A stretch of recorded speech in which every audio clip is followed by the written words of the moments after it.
Hey, good afternoon, good evening, good morning, SBC 205, whatever time you're consuming this little artifact of academic media. I am once again your public speaking instructor, Victor McInnes, coming to you live on tape from the pine straw covered campus of Aiken Technical College here in the heart of the bustling Graniteville, South Carolina metro area. Remember, Aiken Tech should be your number one choice for higher education in Aiken County. Today we're going to be talking about nonverbal communication. We're going to be talking about, and again, it's covered under generally in public speaking courses, delivery. But I want to talk about, if I was just going to talk about delivery, you've already really sort of gotten that lecture. If you remember before we did our introductory speeches, I gave you that 3-4 minutes about how to stand, and we're going to be going over that again in just a little while. I want to, again, remember, one of my objectives for this course is to make you more critical consumers of public communication. So we're going to broaden out to talk about nonverbal communication a little bit, okay? Usually I talk to you about, I start this by showing a picture, and I want you to do this right now. If you're on Google, if you're on Chrome, if you're on, I use Chrome, so Firefox, I guess, is another one. Open up another tab. And I want you to Google Ali Liston, Liston. So Muhammad Ali fought Sonny Liston twice. The first time was in 1965, February of 1965, when he was still Cassius Clay. And he just beat Sonny Liston. Sonny Liston was the heavyweight champion of the world. He was considered one of the greatest fighters of his era. Ali was this 22-year-old kid. If you don't know anything about that fight, go watch A Night in Miami. I filmed this out right now. It is a great film. But Ali just knocks the champ out. I mean, just pummels him. Liston won't come out of his corner. Well, Liston came back and said, hey, listen, I was taken off guard. I wasn't ready. I've been sick. I want a rematch. So Ali gave him a rematch. Ali beat the hell out of him again. And in this match, Ali has now declared his Muslim faith. He's changed his name to Muhammad Ali. He's been taking a lot of crap, and he just vented all that anger. And there's a picture, and again, if you've Googled Ali Liston, you'll see this photograph. It's Muhammad Ali just standing over the prostrate Sonny Liston, former heavyweight champion of the world, just with his arms out to his side, standing flat-footed, feet shoulder-width apart, looking down at him and screaming. Okay? There is nothing but power in that photograph. Ali looks powerful. He looks dominant. And even though it's not videotape, don't look at it on tape, just look at that picture. And you can see what power looks like. And he's not using any words to convey that. He's doing that all non-verbally. So what we're going to do today is talk about nonverbal communication. Dictionary.com defines nonverbal communication as those aspects of communication, such as gestures, facial expressions that do not involve verbal communication, but which may include nonverbal aspects of the speech itself, accent, tone of voice, speed of speaking. So when we talk about communication, we talk about speech and public speaking, we're going to communicate in two ways. First is the verbal. And when I say verbal, I'm not talking about your voice. I'm talking about only the words you use, okay? When we talk about verbal communication, we're talking about words. Nonverbal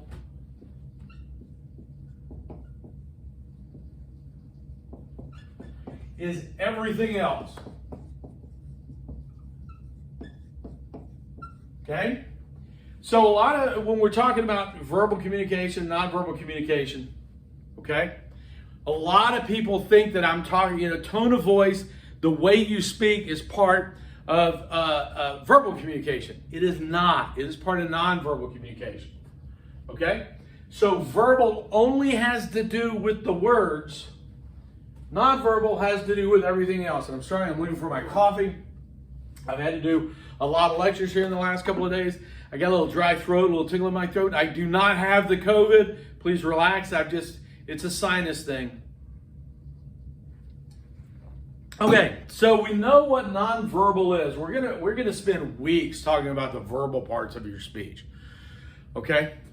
But we're going to talk about nonverbal today. A couple of things that are involved with nonverbal. Okay? First thing is facial expressions.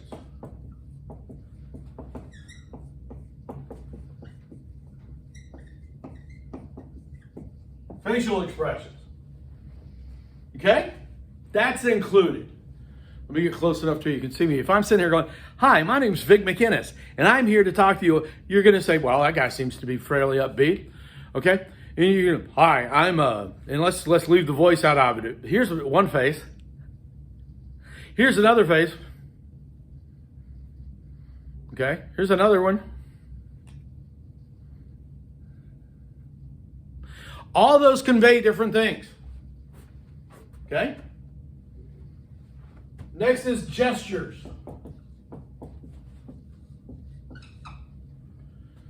Gestures are deliberate movements and signals that are important, an important way to communicate. Okay?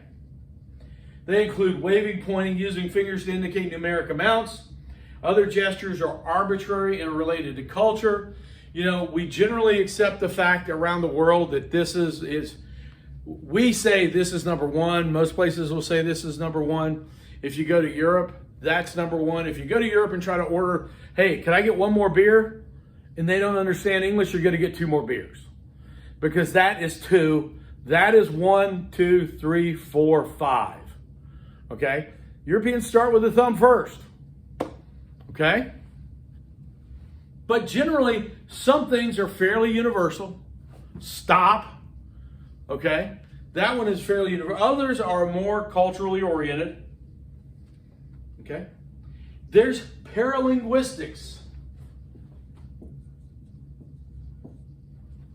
How many L's in paralinguistics? Just the one. Paralinguistics. Paralinguistics refers to vocal communication that is separate from the actual words you use. Remember we talked about tone of voice, accents, dialects? That's paralinguistics.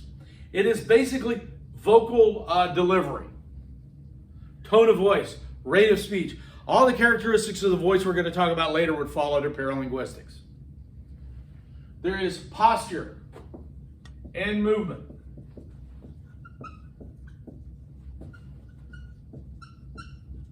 And again, we talked about the posture you should be taking.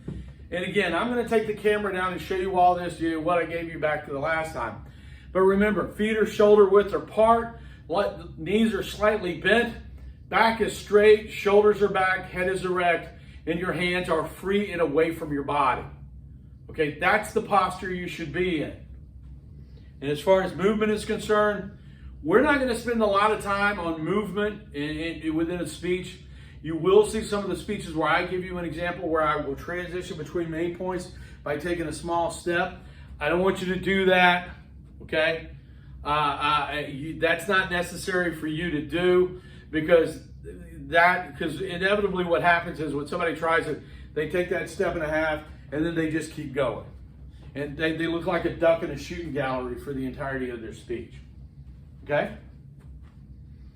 There's proxemics. Spell with an E though, isn't it? Proxemics. Proxemics deals with how close you are. Okay? Now you may think that, like in a mass communication situation, proxemics don't work. But one of the things that Bill Clinton was a great communicator. Bill Clinton had this ability, and I to be honest with you, didn't care for Bill Clinton. Partially it was my politics at the time. Partially is I just didn't like the guy very much, personally. But Bill Clinton had this ability to use proxemics even when he was addressing the nation. He would, and if you go back and look at some of his Oval Office speeches or his speeches on political campaigns, he would be sitting at the resolute desk at the Oval Office and he'd be going like, "We have reached a time of great challenge." And he would lean his shoulder forward and push his hand out onto the desk a little bit. And it would draw you in. He was using proxemics. When he would be giving a speech, I'm going to move the lectern here so you can see.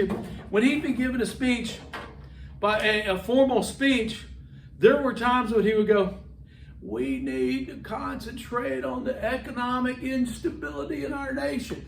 And that walking out from behind the podium and stepping in, eliminating that barrier between him and his audience, had great effect. He was, well, again, did not necessarily use his talents for all the right reasons, but again, fantastic communicator. Then there's eye contact.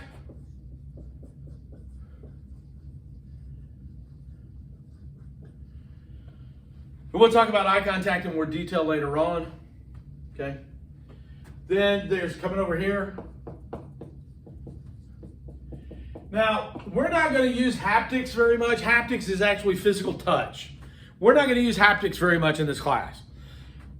Clearly, since we're online and everybody's posting their stuff to YouTube, we won't use haptics, and haptics usually isn't a big deal in public speaking. It's not something we concentrate on. But I mean, it can be, because you will see people come out and go, I'm here with my good friend, and they'll pat them on the shoulder. And that will prove that intimate relationship.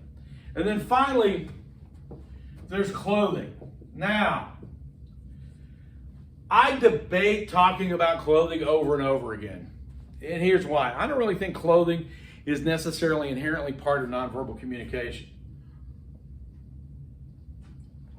I usually talk about this when we talk about performance apprehension. I don't think I covered it last lecture. But let me tell you my theory on clothing. If you're going to be bothered by what you're wearing, you need to change clothes and put on something else. And that goes both ways. If you're giving a talk down at the local gun club and you're wearing your $2,000 Brooks Brothers suit, okay?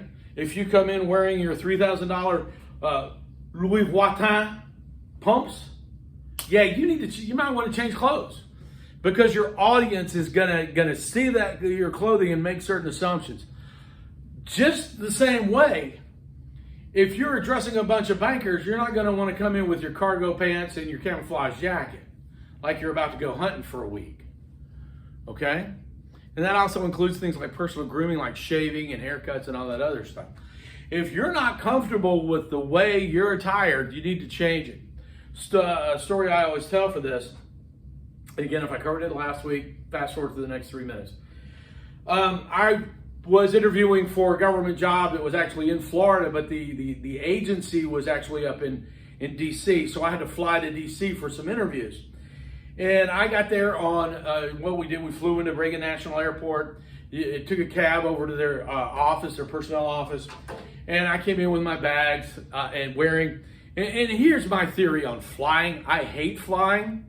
An old Army warrant officer I used to work with, told me one time, he said, if I'm in an airplane, if I'm in an aluminum tube that slams into the side of a mountain at 600 miles an hour, I'm not going to be wearing a tie and I'm not going to be drinking Diet Coke. So when I get on a flight, I am dressed comfortably and I'm drinking Coke Classic. So I walk in, and all I'm supposed to do there is to get my hotel room and be transported to the hotel and be given my schedule for the next day. So I walk in, I am wearing a pair of baggy cargo pants that have done 2 deployments. They went to Iraq and they went to Afghanistan for a total of about 11 months. I'm wearing an old beat up pullover shirt. I'm wearing hiking boots, and I've got an old beat up jacket, all weather jacket on, and a baseball hat. Fortunately, I don't get hat head, so that wasn't a big worry. So I walk in and say, hi, I'm Vic McInnes. I'm here to get my hotel room. They went, oh, Mr. McInnes, it's great that you're here. We've had a cancellation for interviews. The panel is here. We're going to go ahead and do your first interview this afternoon. And I'm like, I need to go change, because I hadn't shaved that day. I had a 3-day growth of beard. And they're going like, she's going like, don't worry about it. They understand all of that. I said, no, I would really prefer to go change. That we really don't have time for that. They'd like to see you in about 10 minutes. And I'm like, yeah, okay. So I walked into this room where I'm sitting in a chair and there's 4 people sitting behind a table. One of them is an Army colonel, another one's an Air Force colonel, and 2 of them are senior government executives. And they're wearing their suits and their uniforms with their medals and everything else. And I'm sitting there wearing a ratty pair of cargo pants that have got the knee patch kind of frayed, pair of hiking boots that have definitely seen better days, and an old faded out golf shirt. First thing I did when I came in and I sat down and I said, gentlemen, I have to apologize because I did not know I was going to be doing an interview today. This was sprung on me out of nowhere, and I am not attired professional. And they looked at me and they said, that's fine, don't worry about it. We knew we threw this at you. We just are happy you're doing it. And apparently things went well. I got the job.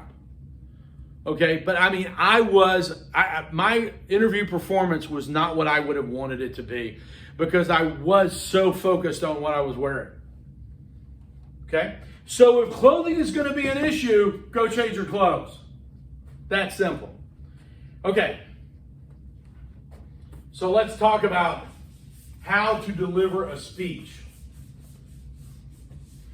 Now, I put as a comment on several of your nonverbal, on your introductory speeches, I said this: be conversational. Let's jump back in the Wayback Machine and go back to our first lecture. Remember dialogic theory, where everybody should just be having a dialogue with each other?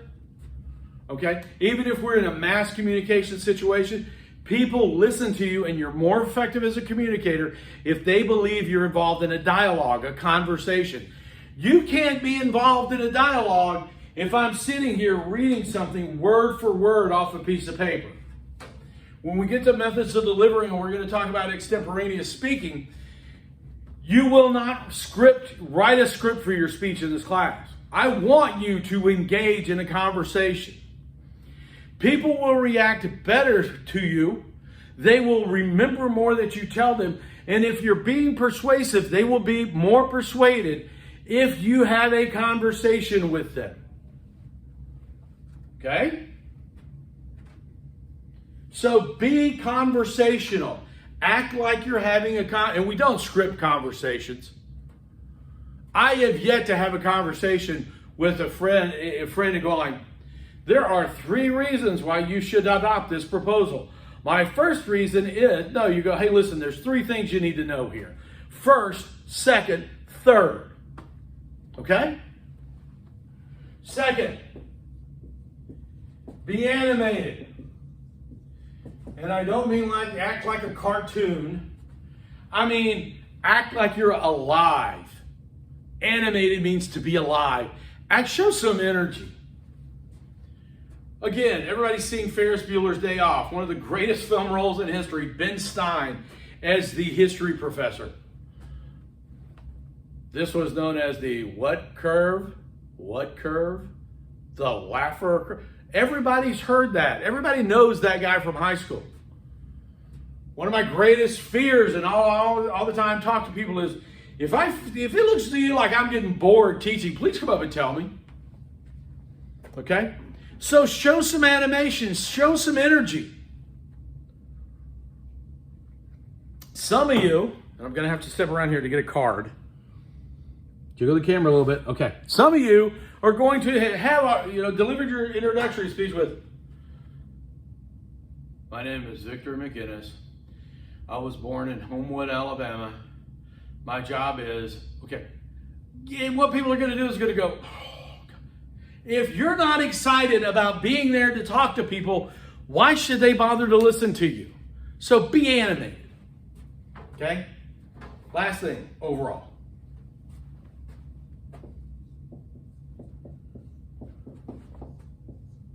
Act like you care. Do you need to care? No. But you need to act like you do.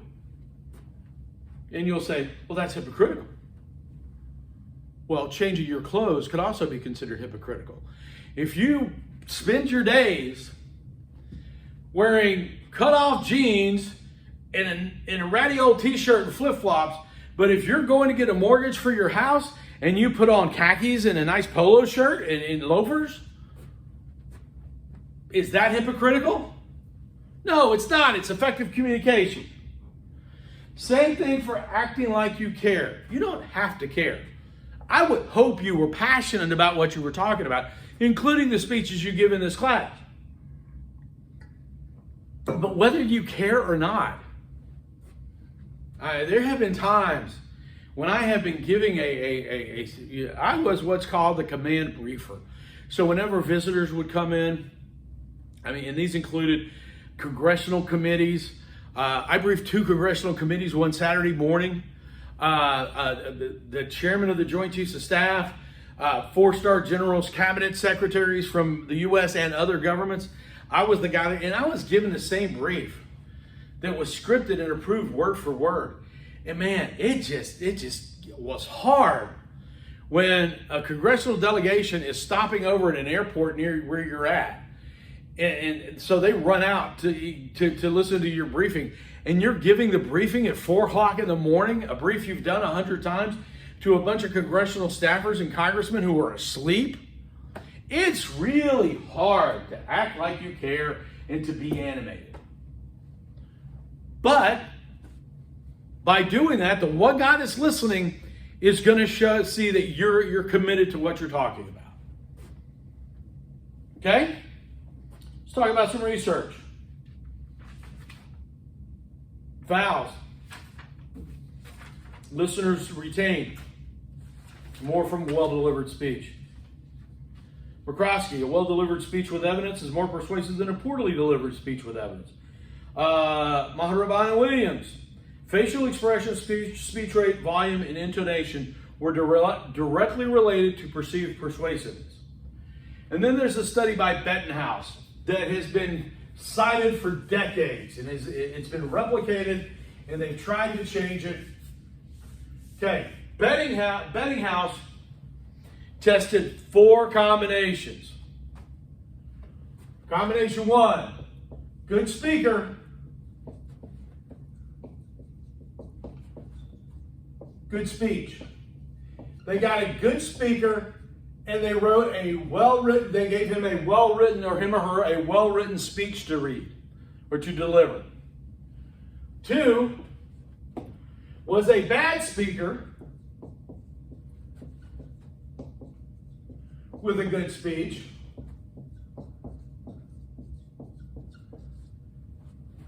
3 was a good speaker with a bad speech. And then 4th was a bad speaker with a bad speech. So what people assumed the order was going to be, as far as who was the most persuasive, who gave out the most information. Everybody wanted it to be this: 1, 2, 3, 4. They wanted content to be what was important. They wanted the bad speaker with the good speech to be a more effective speaker than a good speaker with a bad speech. They desperately wanted content to matter. Here's what happened though.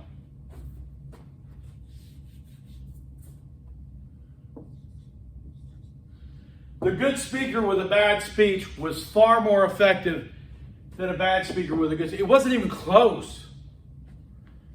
And everybody got all up in arms about it. They tried to, they went out and they did. This experiment was done a lot before it just became accepted as fact. And the problem was that they didn't want to believe that delivery was that important. Now, bad delivery and a bad speech was awful as far as being an effective communicator. Bad speaker with a good speech, though, was not as good as a good speaker with a bad speech. I want you to remember that. Because when you sit there and you say, and I've had students look at me and say, if I've got good information, what difference does it make how I deliver it? Bettinghouse proved how you deliver it is immensely important. Okay?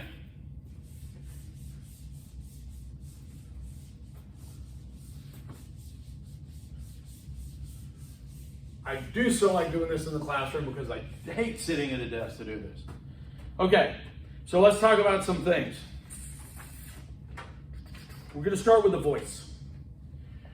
There are three characteristics to the voice. Three, count of three.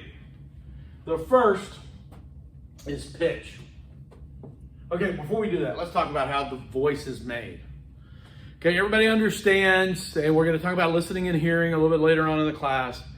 Well, no, it's not a little bit later on. It's the last thing we talk about. You inhale air, you compress the muscles, and you engage the muscles around your lungs and around your thoracic cavity.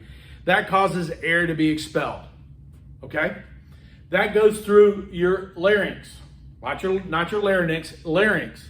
And your larynx, and everybody calls them the vocal cords. They're not cords, they're two flaps that are attached to muscles. And don't know if I'm going to be able to do it today with my voice. But as we stretch those and tighten the larynx, we tighten those flaps, the pitch on your voice goes up. And as we relax those muscles and loosen those flaps, the tone of the pitch of your voice goes down. Okay? So the first characteristic of the voice that we want to talk about is the pitch. Okay? The highness or lowness of your voice, and this is produced by the vibrations of those two flaps, your larynx, your vocal cords. Okay? Generally, when we reach a state of excitement, when we're experiencing perhaps performance apprehension, muscles all over your body will naturally tense, including the ones that control your vocal cords. Here's the thing to remember, though. You're more used to the sound of your voice than anybody else in the audience, so they're not going to hear your voice crack like you think they do. Second thing is volume. It's really, really funny because I had a meeting with a former student in this classroom yesterday afternoon while I was taping a lecture for one of my other classes. And she was sitting outside here. And when I said, hey, sorry to keep you waiting, I just needed to finish up that lecture, come on in. And she said, I don't remember you being that loud when I was in your class. And I was going like, yeah, I don't get any feedback from the students to see whether or not I'm talking too loud, so I have a tendency to really speak loudly. Volume is not a problem for me. I was in a job for 6 years where yelling was part of my job. It's called the United States Army. When you become an Army NCO, they teach you how to yell, talk loud. But everybody sits there and says, if you want to get somebody's attention, yell at them. Oh no. Oh no. If you want to get somebody's attention, change the volume of your voice. Okay? Everybody knows the old standard, and this happened in my house. My mother, God rest her soul, who I love dearly, man, she was tough. She was hard as a nail. Okay? And when I heard her go, my full name, Victor Lee McGinnis, get in here, I would not go. Because I knew I was not a good kid. I knew that I'd screwed something up. I'd hear her go again, Victor Lee McGinnis, get in here. And I'd go, she'll forget. She'll let it go. But then if I heard her go, Victor Lee McGinnis, get in here, I would go, I gotta go, gotta take this. We're at a restaurant in the before times when people went to restaurants, okay? And there was a couple, it was a group of tables, and there was a couple in the middle of the room. I don't know what was going on. Sorry, I talking about distracted. There's 22 people walking outside this room right now down the sidewalk. I have no idea what they're doing. Two guys have got tape measures on their belts. That is a weird group. Anyway, they're just walking by and it distracted me. So anyway, we're in this restaurant, and there's this table in the middle of this group or grouping, and there's a man and a woman sitting there, and they are, shall we say, as my mother would tell me, they were having words. Okay. It wasn't really loud. They're not screaming. She didn't throw her salad on the guy. He didn't throw champagne in her face. It wasn't anything really dramatic like that. It was just very clear that there was something tense going on there. And it wasn't necessarily that you could hear everything word for word, at the beginning, but as it kind of got, there was a little murmur in the room. So you were just like sitting there and everybody was kind of, you could see people glancing over. And there was like, I know that's what you said, but that's not what I know that's what I said, but that's not what I meant. And you should have known that. Well, it doesn't make any difference what you meant. It hurt my feelings. And it was like, yeah,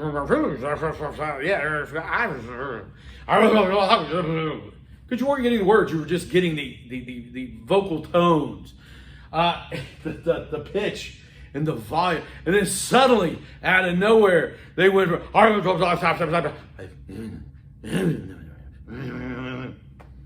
and I will tell you, when those people started whispering at each other, that room got dead silent. 15, 20 people in this room suddenly went, that just got ugly. Oh. And you could see people at other tables do that. When they started whispering at each other, you could see people at other tables going like, oh yeah, that's it. And leaning over, because that decrease in volume grabbed everybody's attention. So it's not high or low that's important. It's important to use a variety. We're going to talk about that again in a second. The last thing is rate. Rate is measured in words per minute. As we've discussed before, the average American talks at about 120 words a minute. And I'm sorry, I hate to break this to you, Southerners don't speak that much slower than anybody else. Okay? On average, the 120 words, people from the South actually hit about 120. Are there some Southerners that speak really slow? Yeah, but there's people from Montana and New York that talk slow. I got a friend of mine who grew up on Long Island. I was in the Army with. That guy spoke dry. I love this guy. We're still in contact a long time later, 30 years. But when he was like, well, I can, and it would just drive me up the wall. Okay? Again, to be effective, all of these need variety. You need variety in your vocal delivery to be effective. Okay? And this is also, we're going to talk about picking your topic next lecture, and we'll talk about the venue. One of the things you're going to want to do is make sure in that venue that you have sufficient volume, your pitch and your rate is going to be heard. Because when you're in a bigger venue, you need to slow your vocal rate down so that you can be understood in the back. Okay? When I'm in a bigger venue, I have to pitch my voice up because low frequencies have a tendency to dissipate faster. All these things are, as you practice, you'll get used to it. Okay? Now, one of the things we talked about when we talked about how we speak is I talked to you about getting it out of the larynx.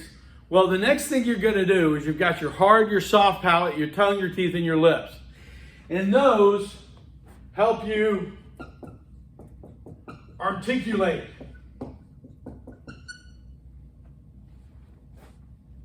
All right? You need to focus on articulation. Articulation is the interruption of the outward flow of air through the mouth and the nose to create sounds that are recognized as language. Okay? In English, I think we've got 32 different sounds we can use and employ to form words which form language. Okay? It comes, like I said, comes from the use of the tongue, the lips, the teeth, the heart, and the soft palate. Controlling those interruptions is how we become more, and now those 24 people are walking back the other way. That is the weirdest thing I've ever seen. Okay, controlling those interruptions of air is how we become more articulate. Speaking fast oftentimes makes it difficult to control those interruptions and makes us less articulate. Here's some examples.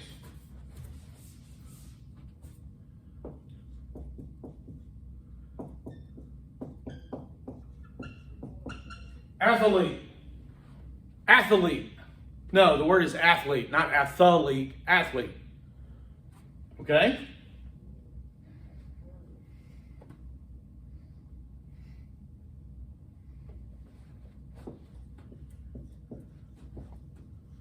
Government. He works for the government. Now the word is government. There's even an N in there that I don't get too hung up on. But there is an ER. Government. Okay? Let me give you an example. My wife is from Vermont. Went to a small liberal arts college in Maine. She had really never been to the South until we started dating. First time we weren't married, I don't even think we were engaged yet. And we went back to Birmingham, my hometown. My parents were living just outside of town. And we went over to have dinner at a restaurant in my old hometown of Homewood, Alabama. And we bumped into a friend of mine named Richard.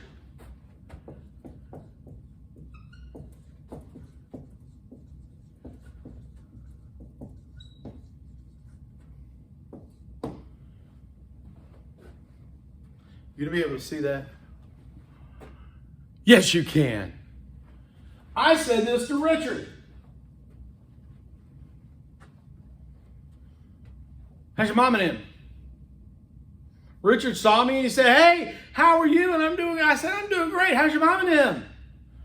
And he said, they're fine, they're fine. How's your family? And I said, they're great. We sat around and we chatted for a minute and he walked off. Now, I will say this. I used to work in radio, and I thought I might have a career in radio one time, so I worked very hard to minimize my Southern accent. But when I get around, when I go back home, it comes back out. And my wife always thinks that's funny, but when we go to Vermont, she becomes a New Englander all over again. But how's your mom and him? My wife, my girlfriend, as we're driving off, goes, listen, you said something to your friend that I did not get. And I said, what was it? I mean, I thought she was confused by us talking about people from high school. And she said it was like, how's your mom? How's your mom? And I said, how's your mom and him? She was going like, yeah, what is that? I was going like, and when I do this in a class, I've got usually in a class of 20, I've got like 15 people going like, what? And then I got 5 people going like, yep, I know what he's saying. And then I go, how is your mom and them? I told her, it's really, how is your mom and them? It's a way to ask, how's your family? And don't look around like that's not a South Carolina thing, because I've heard people say it in both Augusta and South Carolina. How's your mom and him? Is that okay? Colloquially, yeah, it kind of works. But I'm going to write this whole conversation. So when I was in Afghanistan, oh, here's one we all say.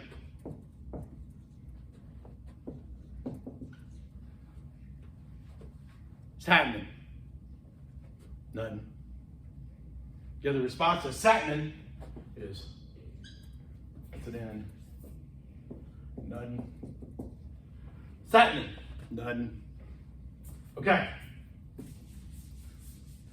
Okay, so this is, I had some people that worked down in the basement that worked for me, and I used to sit next to this Romanian captain who worked for me, Romanian Special Forces guy who worked for me. This U.S. Army captain comes up, we're going to use him as U.S., and he says, Chief, this is me. Nah. Captain. Gonna? Me.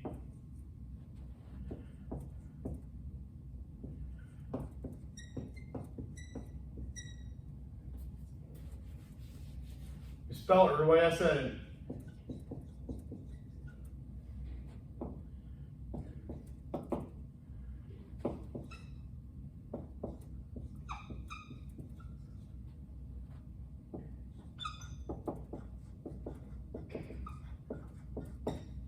Captain comes up and goes, G?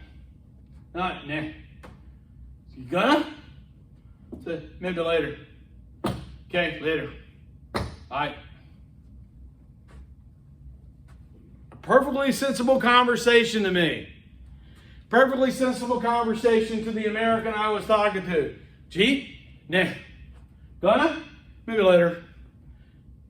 Okay, later. All right. So I'm like sitting there typing on my computer, and this Romanian captain sitting next to me goes, "Hey, Mr. Victor, I have a question. I got a little question." I'm like, "Sure." And he goes, "My English is pretty good." And I said, "No, your English is very, very good. I'm very appreciative of your language skills." He says, "Oh, well, thank you very much. But what the hell was that?" And I was going, "What do you mean?" "You just spoke to the captain, and that wasn't English." And I was going like, "Yeah, it was." He was going, "It was not. What did you say?" And he asked me if I had gone to lunch yet. No, he did not. And I went, "Oh, okay, I get it." So it's inarticulate, but we're so comfortable with it that we can shorten things. Instead of saying, "Did you eat yet?" we say, "Gee, did you eat? Gee? Nah. No. Are you going to?" And you get the drift. You come on? Maybe later? Maybe later. Okay, later. Okay, later. All right. Now, to me, that was perfectly understandable. To the American, that was perfectly understandable. To the Romanian that was listening to it, that made absolutely no sense. Okay? And in a public speaking environment, something that you're very comfortable saying can cause a lot of problems. And it also makes you look unintelligent. Now, let me say this before we move any further. I am not talking about a regional dialect.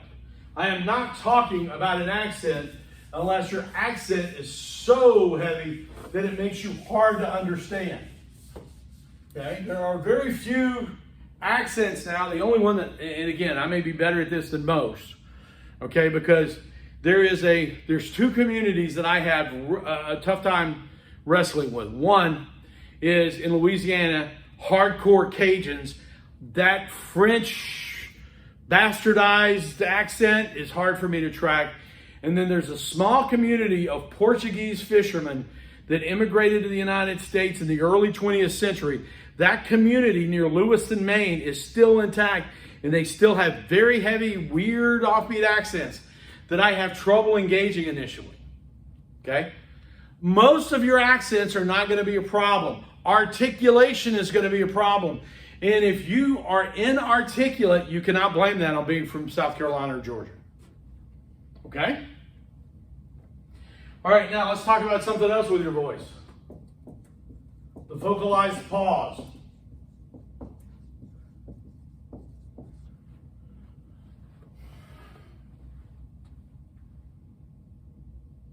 Sometimes we don't speak in front of an audience. Sometimes we're quiet. Pausing is incredibly important. If I want to say something that's very important and I want everyone to listen, I stop. And then I say it. Okay? But some people think that because you're up here in front of a group, you need to be speaking and making sound with your mouth every second. And so what do? Okay? They come across as grunts. They come across as random words, like. For the record, I had a guy in class a couple of semesters ago that started every sentence with, now for the record, and I don't count these things because that's pointless. I just pointed out to him that he said it a lot. And he pushed back and said, I didn't do it. You're making that up. I said, all right, do you mind if I take this into class and we survey the people who watched your speech? And he said, sure. I'm not going to do it, you're going to do it. I'm going to give you a second at the beginning of the class. And I said, open it up to the crowd. What's the one thing you remember from my speech? And like 15 people said, for the record. Okay? Those are vocalized pauses. That's filler. Okay? Pausing is far more effective, and it shows that you have control. People think, well, if I pause, they think I don't have anything to say. No, if you pause, they think you are in such total control of the environment, you don't have to speak every second. I used to do an exercise, clearly we're not doing it now, where I would pick students at random over the period of the semester and make them come stand in front of the group for about 30 seconds and just not say anything.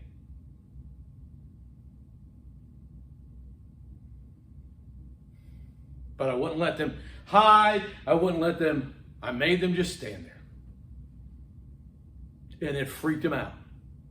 Because 30 seconds, remember all that performance apprehension, how your sense of time goes to hell? That 30 seconds feels like 4 days. Pausing is fine. In fact, if you get lost and you don't know what you're going to say next, if you do look down at your cards, just take a break and go, and that's what's killing the fish in strong thermal. Yeah, okay, you get it? Pause for a second. Okay. Let's talk about physical delivery. Physical delivery will say, am I comfortable in front of a group? Am I scared? Am I defensive? There was am I lying? People will make those assessments on you.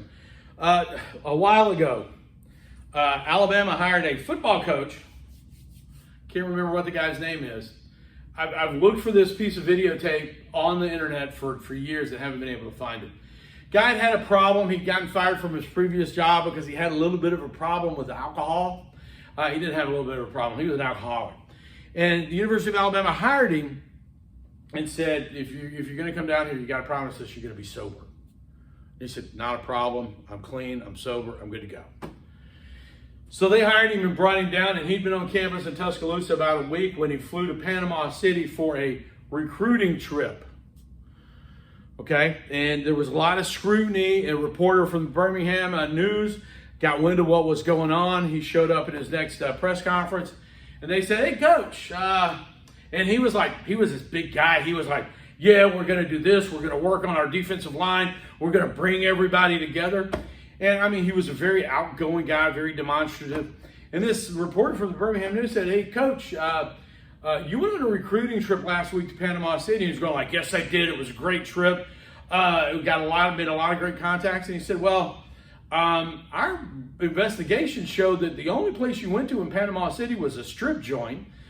You put over $500 in alcohol on your state credit card. You took 2 of the dancers back to your hotel room for the night. And at the end of the night, you got the hotel clerk to give you $500 in cash on your state credit card and paid it to these 2 young ladies. And the guy went from we're going to build a team, to, well, I think the main thing you need to know about that is that I was ministering, and this is a quote. I was ministering to those young ladies and hoping to help them to really set their lives on a better. Clearly, the guy was lying. He got fired the next day, by the way. Head coach of the University of Alabama, I think for like 8 days. Okay? How you conduct yourself and how you physically deliver the speech, okay, it's called kinesics, body movement, is going to have a lot. So number one, first thing, act like you're maintaining eye contact. Do you have to maintain eye contact? No, you do not. But you have to make them think you're maintaining eye contact. Now, if you're in a cinder block, here, let me do this. I'm going to carry this over here. Cinder block room, cinder block wall, right? Okay? This is weird. Okay, cinder block wall. You will notice if you get into a room with cinder blocks that's 12 inches, I think, maybe 9. Anyway, there's going to be a line that goes just over the heads of everybody in the room. Use that to your advantage. Follow that line. Look over the tops of their heads. They're not going to know. Okay? Also, making eye contact. If you look out there, and I'm not going to be able to see this because I'm going to have my glasses off, but if you look out there and you see people like, and they're not making eye contact with you, they're not listening to you. If you see your audience, if you try to make eye contact with your audience and they're like, they're not listening to you. So eye contact is a good indicator of audience attention. But don't focus on one person. A lot of times, and I used to do this, I don't do it anymore, but I would used to ask one person to show some good. And I did this with military students. I would, yes, absolutely. And they would stop talking to 45 other people and start talking to the one person who's giving them positive feedback. So don't focus on one person or one side of the room. Talk to everybody. Be conversational with everybody. Okay, so the first thing we have is eye contact. We've already discussed the second one. Posture. Back straight, head up, weight evenly on both feet. Default. If you can't do anything else with your hands, if you're not going to put your hands to your sides. I want you guys to look at this.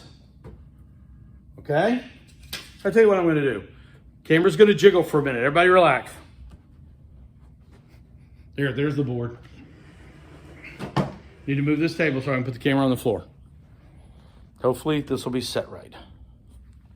May need to back it up a little bit. Okay, right here. Yeah, it's tilted wrong, okay? The framing's a little off. You can't see my feet. But the difference between this and this. What does this posture tell you? What does your hands being here tell you? This is a defensive move. This is like Ali standing over Sonny Liston. Now, I've had a lot of people tell me, okay, that is the posture I give is a posture that's really good for males, and culturally, females are told never to stand that way. And I absolutely agree with that, and I absolutely tell you I don't care. I had a chance to speak with the deputy dean of the business school at Augusta University. She does massive amounts. She came here to talk to us about teaching styles and things like that. And I raised my hand afterwards and said, hi, I teach public speaking. I teach all my students to stand, feet shoulder width apart, hands to your side, head up, shoulders back. And when you gesture, you keep your hands away from your body and you don't clasp your hands in front of you. I have been told that is a very male-specific way of talking. Do you believe that's true? And should I change what I teach? And she said, yes, that is a very male-centric thing you're doing. And no, you should not teach anything different. You should tell your female students they need to talk. That's the way they need to stand when they talk. And here's why. We judge people based on how they stand, gender non-specific. So it doesn't make any difference. We tell girls, women, that they should stand with one foot behind the other and their hands clasped in front of them.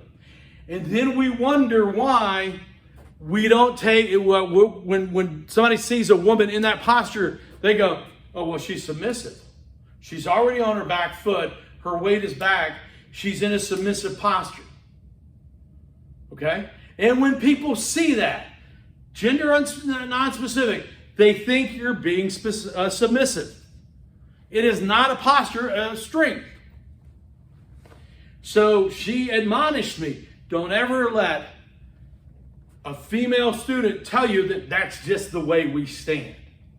Okay, now, I'm beginning to get a little bit more flexible. Okay, let me move on. Yeah, I'm beginning to get a little more flexible about what I used to call the locked elbow, or what I'd call the elbow podium. Because there will be people that you will hold a card right there, and you could put a 50-pound weight and that elbow is not bending. I'm okay now with your one hand being in front of you like this, as long as it doesn't make contact with your body and as long as it's out to the side. Okay? You have to keep it moving, because if you just hold that card there, you're putting literally a physical barrier between you and your audience. So posture. Feet shoulder width apart, back straight, shoulders up, hands to your side. Okay? Let's talk about movement.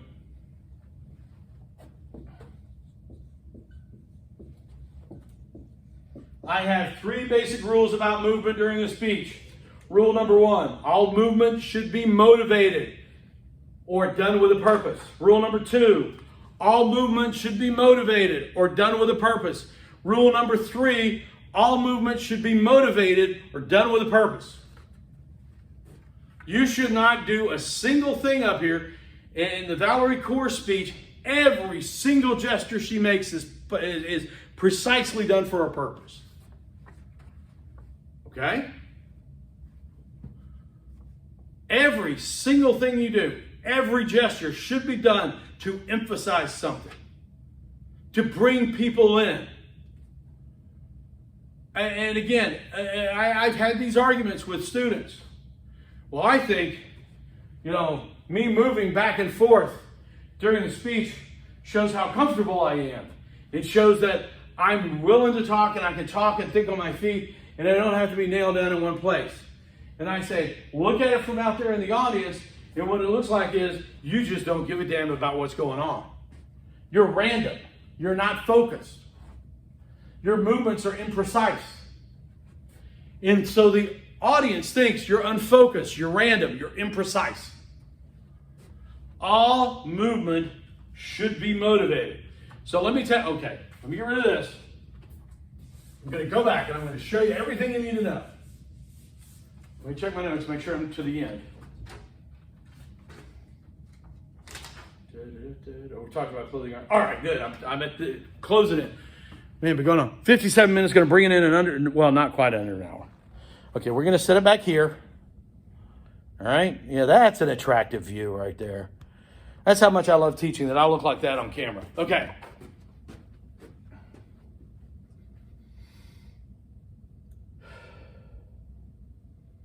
Feet shoulder width apart, weight evenly distributed, knees slightly flexed.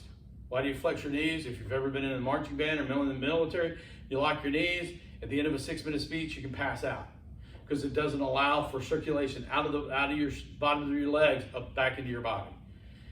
Feet shoulder width apart, weight evenly distributed, knees slightly bent. You are not like this. You are not like this. You are not like this. And you sure ain't like this. Bam. Okay? Hands to your side if you're not putting them someplace else. Not here, not here. Okay? And when you see a person doing this, what do you think is about to happen to them? They are about to be perp walked out of the building. They're under arrest and they've been handcuffed. Don't put a hand behind your back either. That's hiding. That's getting as much as you can out of sight of the audience. Hands should be at your side. Now, discussion. Can you put your hand in a pocket? Absolutely. 2 points. Number 1, never put both hands in a pocket.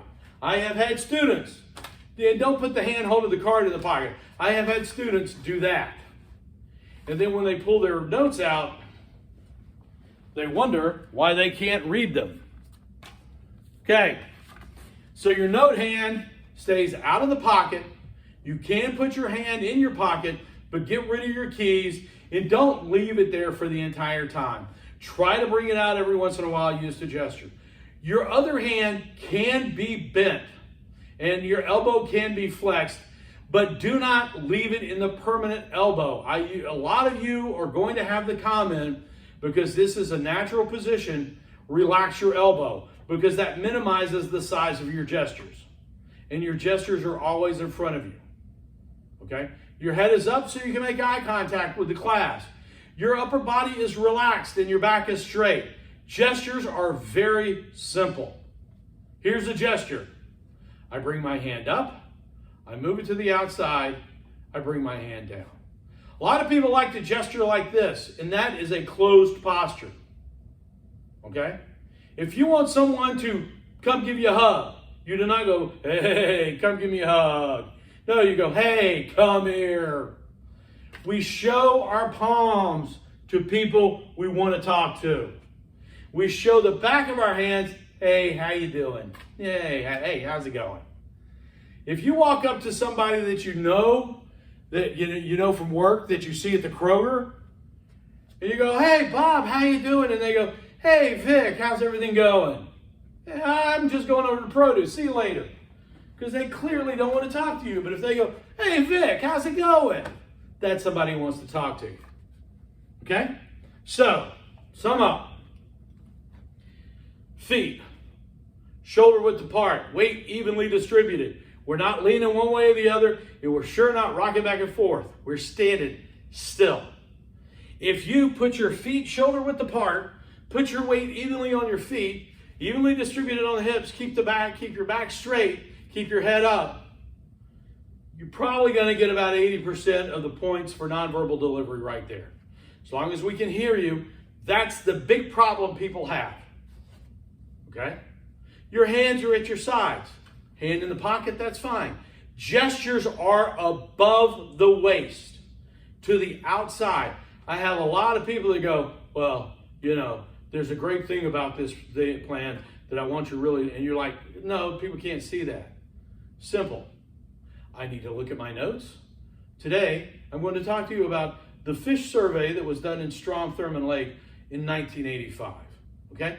I bring my notes up, I look at them, I gesture to the outside, I put my notes back down. Gesture most with your note card hand because that note makes your gestures more effective. Your voice, pitch, rate, and volume should be varied. Clothing, something that you're comfortable with. Okay? That is nonverbal communication. How to deliver a speech. Where am I at time-wise? 1:02. Sorry, went over an hour today. Okay, so remember, ask me questions. You can set up an appointment. I'm here Tuesdays and Wednesdays. I will set up a Zoom meeting with you whenever you want. We just need to schedule that. Also, you can always reach out to me by email at mcginnisv@atc.edu. You guys should all have my email address. A lot of you are already emailing me with some questions. That is absolutely great. I'll get this posted tonight. Don't forget your discussion boards. And stay safe, stay well, and we will see you around.